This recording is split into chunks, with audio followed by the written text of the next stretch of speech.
Hi everyone, Sarah from Sarah Humphrey Creates, and it's finished.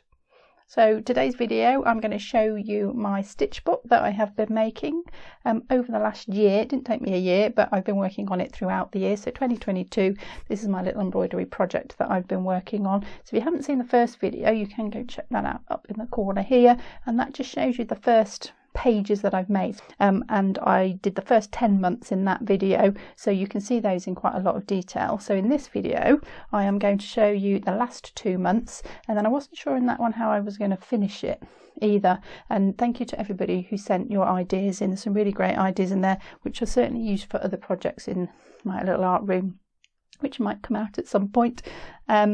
But I've picked this one, and I'll show you why I've picked this one. So I'll go through the cover, I'll show you the whole of the book, we'll have a look at the last 2 pages, and then I'll show you how I assembled it. So I do hope you stick around to see that, because I'm going to switcheroo to this camera up here and show you the whole book.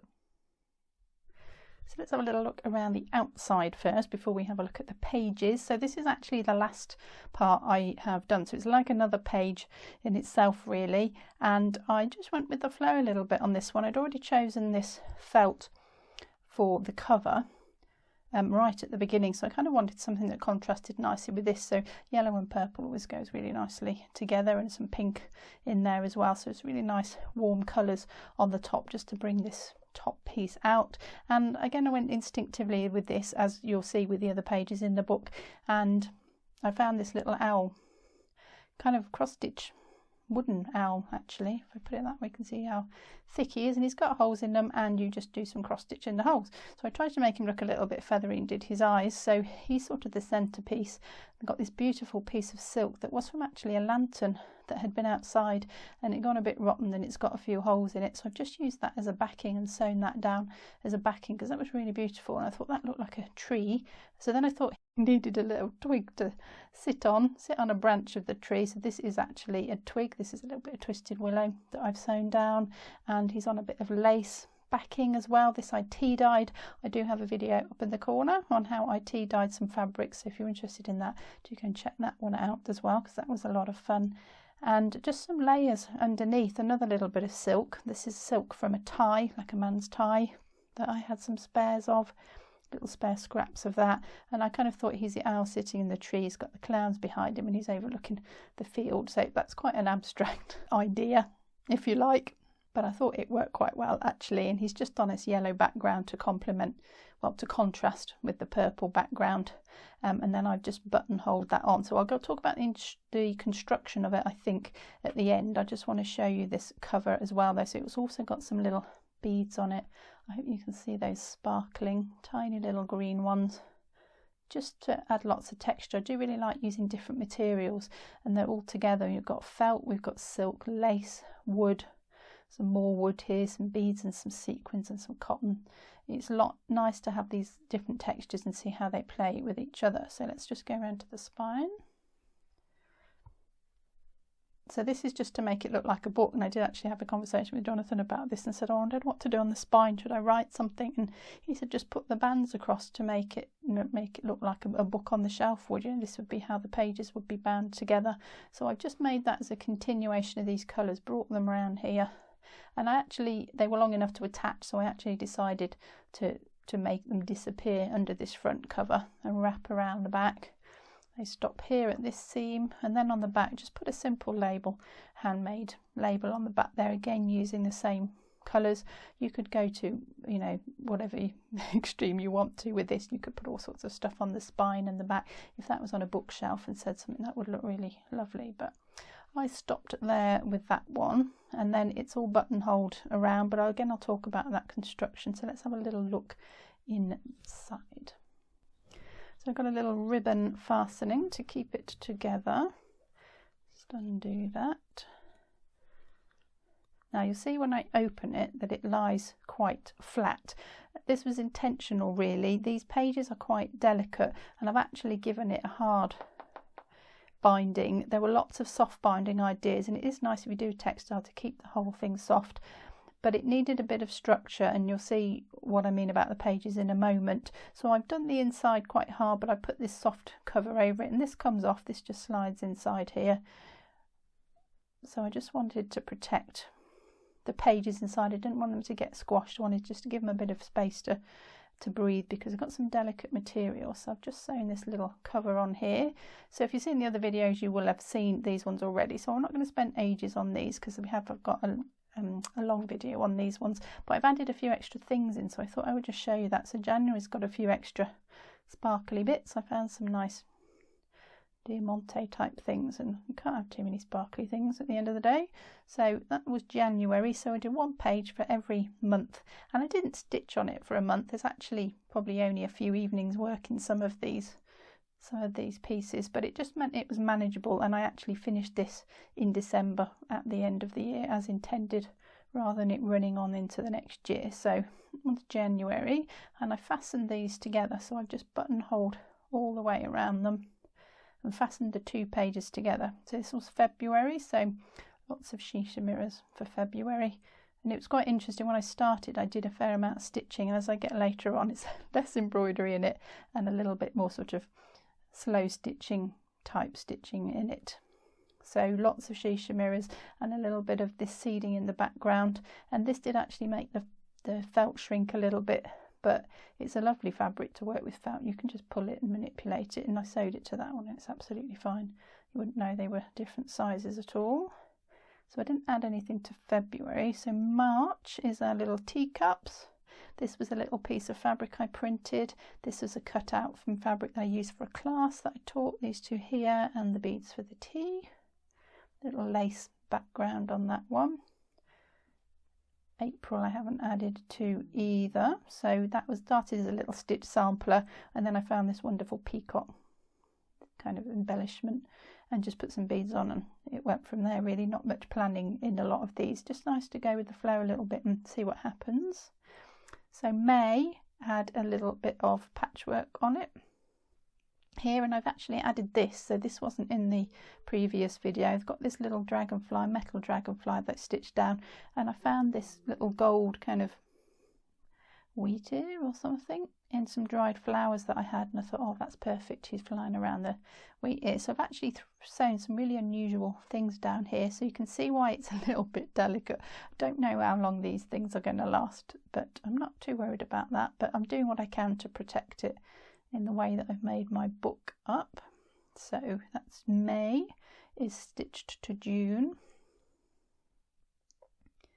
So this little metal butterfly here with a nice jewel in the middle, some beads around the ends and some felt, so lots of different materials. It's so tactile. I wish you could feel it too, because it's really nice to touch. So now July is actual real pansies in there. It's made from real pansies, so I've dried these, put them in a flower press from my garden, and I've trapped them between the lace and the felt piece, and I've just sewn around them in a white. You can't see that, but that was just to stop the flowers moving and try and limit any damage to them. So obviously if this is quite textural on top of that, which probably in hindsight wasn't a great idea, and I could have put something in between. I still could actually, might just put a piece of felt in between that to protect them, but it's got the lace over the top, and I didn't want the pages to squash together and these things to get damaged and the imprint of that to be on that. So the way that I've done it, they've got that little bit of room to breathe. So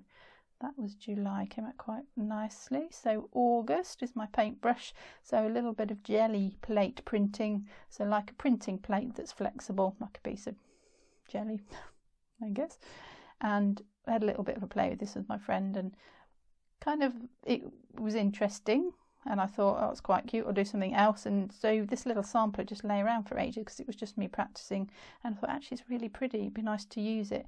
I can use acrylic paint, so it's a bit plasticky, which isn't so nice to stitch through, but just this stitching on here has really complemented it. I think this little paintbrush I found, and it's kind of pulling the paint out of the print, which I quite like that. I thought that was quite successful in the end, and I've added just a little butterfly on it because I like butterflies, no other reason really. So September was a bit of slow stitching, so quite a change from the work in these ones to these ones, and I find it is quite hard to keep a project going for a year. You need a little bit of impetus just to get to the end, and making something quicker to stitch is certainly a way of doing that. I think I did a couple of months together for this. So these are some pieces of fabric left over from a project, a little bit of, I don't know what that is, some sort of crochet lace type thing that I just had in my stash, as you do. This was from a printing exercise. It's really thin, and what's lovely about that is the fabric underneath shows through. So it's got these layers here, and it's just all held together with running stitch. So this is kind of slow stitching. Got a video on slow stitching on the other channel, so do check out Sarah Humphrey Embroidery if you want to know what slow stitching is. It's a lot of fun to do. So just some stitches to hold the fabric together, some simple running stitches to hold it all, and just keep layering things and embellishing them. And I just found a little S, might be S for September, or S for slow stitching, or S for Sarah, I'm not sure which really. So this is October. Now November I haven't done, so we'll get to November and December in more detail in a second, but I'll just show you October. I haven't changed October from when I did it previously, so it's kind of a version of this but a bit more refined, I suppose. So I found this nice piece of lace and I've stitched along it just to accentuate that outline there. Put some stitching in the holes, stitched all around here to hold it on, little groups of beads everywhere. It's a bit more lace here, some of this sort of gold netting, and just this little embellishment that's been hanging around for a while. This is a great way to use up all these little bits, and you don't necessarily want to throw them away, so turn them into something nice, you know, turn them into something beautiful and they're not wasted. So this is November, which I haven't seen yet, and there's a nice story behind November which I didn't find out till recently, and I have just noticed it's got a sequin missing. I did know about that actually, but I forgot. So I need to find another one of those and stitch that back down, I think, because I don't like that not finished. It looks like it's falling off. So I found all these little elements, and this piece here I found, and I didn't do this, and I know I hadn't done this, but I didn't know where it came from. And I thought it looked nice though, and I thought this is a perfect opportunity to use it. It wasn't finished around the edge. The rose is finished, but it's got some of the background in. And then I have this little rose here that I had made as a sample. I was doing some silk ribbon embroidery, and had made this as a sample, and I've been colouring it myself. So this was all white, and I coloured it with a pen. So we have a video on that one as well if you're interested in how to do that. And I thought, oh, let's have a little rose theme going on. So I thought I'll put the two together. And I found these little rose sort of beads, really beautiful. There's another one up here, and then a little bit of tatting as well. Now I haven't done tatting, I've tried it, find it really difficult to do, but I had a little piece here, so I thought I'd put that on as well. And then my sister Caroline, who does our Tamba videos on the other channel, she saw this. I showed her and she said, oh, I did that little rose when she was much younger, much younger, and I don't remember her doing that. But she said she did, and I thought that was really lovely. So I inadvertently used a little piece that she had done and put it with a piece I had done. And coincidentally, it's also in November, which is our birthday. We are twins, so it's our birth month, and these happen to go on November. So I thought that was a really lovely story, and I think she may have done this tatting as well. She does do tatting, and I don't, so I can't think how else I would have got this now. So I've got a little bit of her tatting and her rose and my rose, and a little bit of embellishment that I had as well. So I thought that was really nice that those things have all come together on that particular month. And I think that's probably my favourite page. It feels really beautiful. It's got cross stitch, we've got metal threads and beads and sequins and silk and metal and tatting and linen and felt. There's everything going on in there, but it works nicely together. And my favourite page there, I think.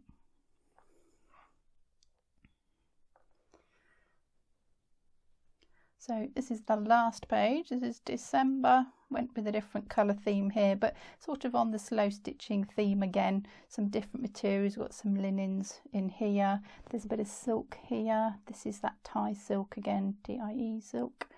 And I've got a lot of these wooden embellishments. I really like these, and I like to use these in my work if I can, and filled these with some beads as well to add again some different texture. It got a hanging thread on it, and I was going to take it off, but I thought actually I'll leave it on and I'll just stitch it down. So I did. Nice jewel there as well, with some beads around it. Just again tying everything together, making it look like one piece, and I put some stitches. So we've just got the running stitch around here, and just around here, I don't know if you can see that in the yellow, bit of chain stitch there, I think. Looks like chain across there and down there, some feather stitch along the bottom as well, so bringing some more stitching back into it. And then I've just got that final cover just to protect that and finish off those sets of pages. So let's have a look at how I made the book. So the pages are done in sets, so you may have noticed, so there is one set, so there's 4 months in each one, so there's one there, one in the middle, and one at the beginning with the extra leaf that I have sewn on. So if I just show you the middle one, if I pull those apart, you might be able to see it a bit better. Now I've done this with paper books before, which is how I knew about this, and I thought this is a good way to put them in here and have some space between the pages. So these 2 pages are sewn together, so just put the felt back to back, buttonhole all the way around the edge, all 4 edges. Did the same with July and August, and then I've sewn the 2 together in the middle. Now if I just wiggle that, I'm able to see that there. So I just put the 2 pieces of felt together, and I've just gone round and round and round, very close to the edge there, and just over sewn all the way down there and sewed those 2 pages together. So it's given me a fold out larger page, basically, a double spread if you like, and that's sewn quite tightly there because we've got the buttonhole around the edge and it's over sewn as well. And then to attach it to my book, you can see that down the middle there. So all I've done is got this piece of cord, and I've gone over that and I've tied it to the back, and I'll show you that bit in a second. And that just sits over the middle, so in theory I can actually take these pages out. They will just slip under that if I want them to. So if I needed to repair it, or it's getting damaged, or for whatever reason I might want to take those out, I can actually take them out. They are removable. So that's the middle one.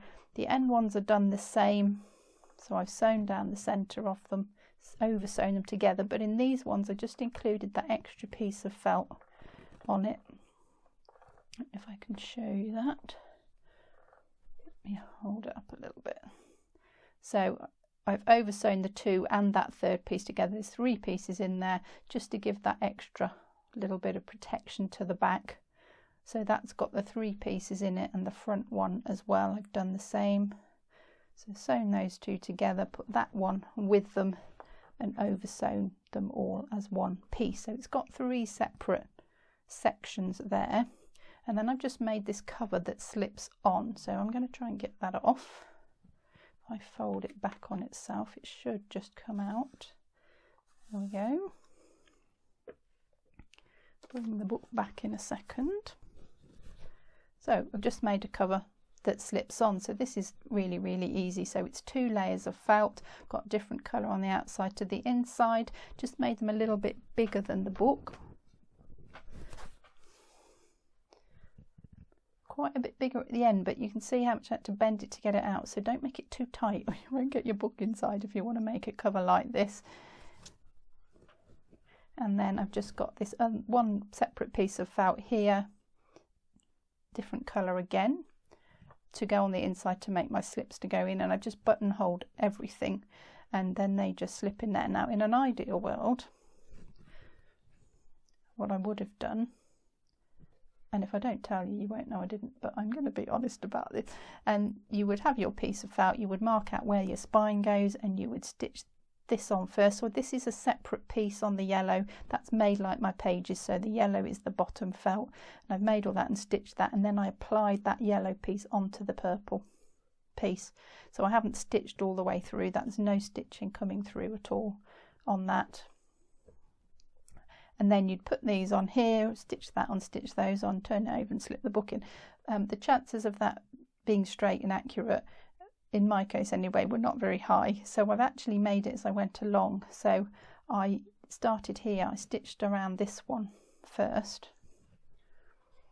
stitched this one first, and I kind of worked my way along to make, and just kept putting the book in and making sure that this folded in the right place and everything fitted nicely.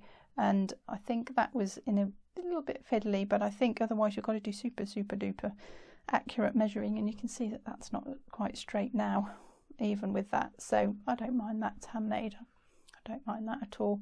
So I did do a little bit of fiddling and faffing to get that on, and just stitch that way basically, and pin these in place to make sure that they met this piece here and that the distance around here was all square. So there's probably a very accurate way of doing that, lots of measuring and lots of pins, but that worked fine for me, and I stitched this on before I sewed this one up on here.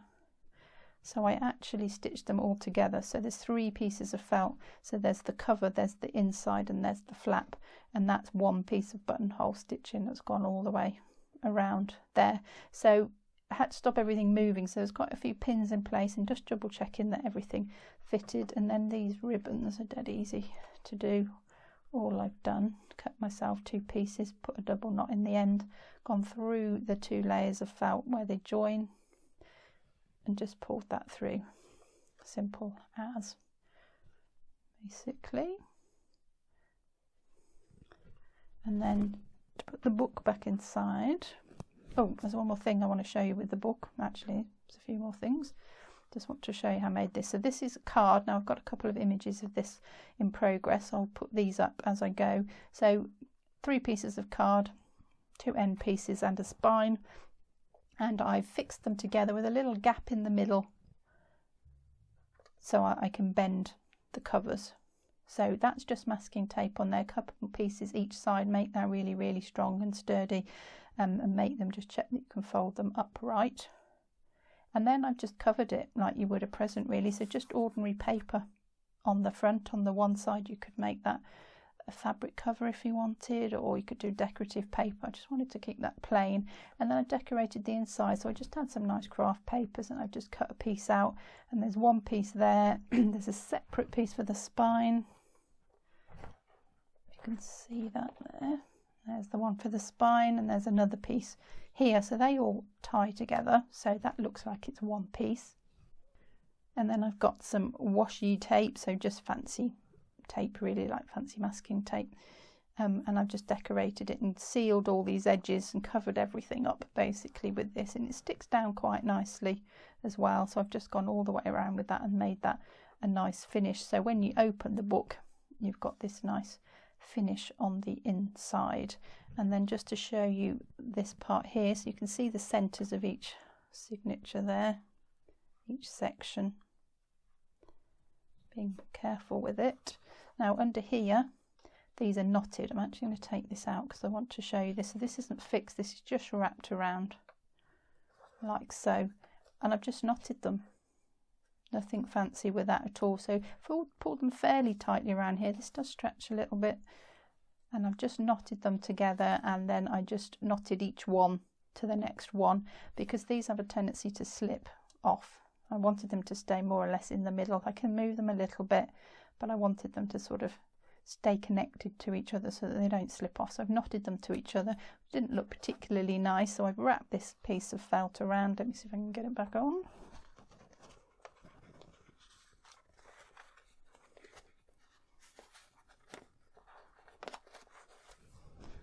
It's not too bad. Obviously you could sew that up, but I wanted to show you what I've done there. And then that made this sort of padded section here, so that when I put it back in the case, which I'll do in a second, that has that nice rounded edge to it like books have on a shelf. So that was just a sort of an extra little step there, just to make it look more like a book on the outside. You could again just sew that in place so it doesn't move. So if I want to get it back in, make sure that's the cover, that's the front, slip that in there. Oh, now that's a bit of gold. That's a bit of that. So you can see what I mean by it's fragile and it needs protecting. That's because I've taken it out. So I'm going to be super careful not to lose any more of it. Once it's in, it's staying in this time. So obviously you wouldn't need to keep doing this with yours. Got to kind of bend it in half to get it back in the case. There we go. So you can see why it needs that little bit of protection. Put it in the middle there. Make sure all my pages are up. And that closes there, and then I can just tie my ribbons shut.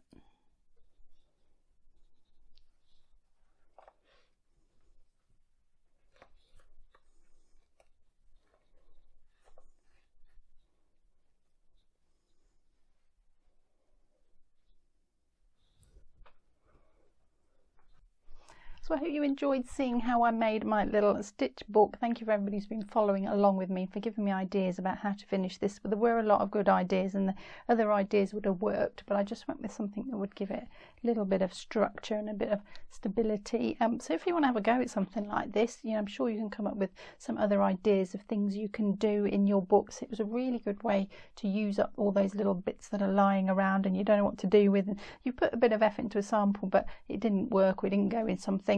Cut it up, stick it with some other stuff and make a little book out of it. I will put up some pictures of this on the community page on this channel and on my social media as well, so if you want to get some close-ups of that, you can. Thank you for watching. Do give it a thumbs up if you've liked it. Don't forget to hit the subscribe button to see what else is coming in the future as well, and I will see you next time.